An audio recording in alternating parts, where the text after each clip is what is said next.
තිබ්බටු කියන්නේ ගොඩාක් ගුණ කෑමක්. ඉතින් ඒ වුණාට මම දකින්නේ ගොඩක් අය ගන්නවා. මොකද මේක චුට්ටක් විතර හදන්න ගියාම කරදරයි. ඒක නිසා මම දකින්නේ වැඩිපුර ගන්නවා. නමුත් මම නම් ගොඩාක් ආස කෑමක් තමයි මේ තිබ්බටු කියන්නේ. මුලින් අපි කරන්න තියෙන්නේ මේකට කහලුණු ටිකක් එහෙම දාලා තම්බන්න ලෑස්ති කරගන්න එක. බට්ටු ජාති වලට මතක ශක්තිය වැඩි වෙනවා කියලා මම අහලා තියෙනවා. මේ වගේ පොඩ්ඩක් හැඳි ගා ගන්න. මොකද මේක තද ගතිය තියෙන නිසා සොෆ්ට් වෙනකන් මේ විදියට හැඳි ගාලා ගන්න. මේ ගාන වෙන වගේ වෙනකොට ගන්න. ඊට පස්සේ වතුර ටික පෙරා ගන්න. තෙල් ටිකක් දා ගන්න. මම නම් සාමාන්‍ය පුරුද්දක් විදියට කලින්ම දාන්නේ උඹලකඩ. ඊට පස්සේ අබ ටිකකුත් දාමු. වේලිච්ච මිරිස් ටිකක් දැම්මා. සුදු ලුණු පොඩ්ඩක් දැම්මා.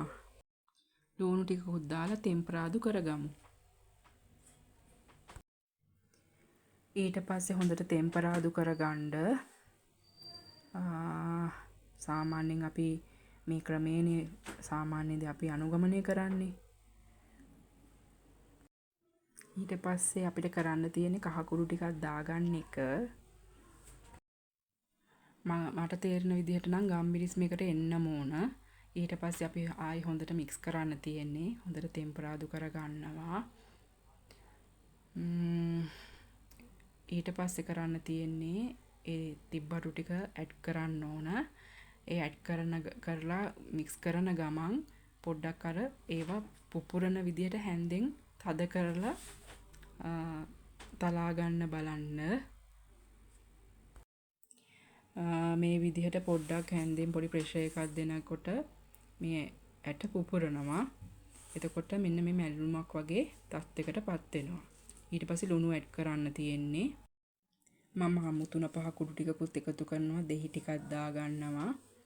ඊට පස්සේ මෙන්න මේ විදිහට සීනි පොඩ්ඩක් විතර දානවා. එතකොට තමයි ඒ එළවලුවේ රස හොඳට එළියට එන්නේ. මම මේකට පොල් ටිකකුත් ඇඩ් කළා. ඒ වගේම තමයි විනාගිරි පොඩ්ඩක්, ඒ වගේම වතුර චුට්ටකුත් මම මේකට එකතු කළා. මේ විදියට හොඳට තෙම්පරාදු කරගන්න. දැන් හොඳ සුවඳක් එනවා මේ වෙලාවේ. ඉතින් මේක හරි ගුණදායක දෙයක්. ඔන්න තිබ්බටු මැල්ලුම හදලා ඉවරයි.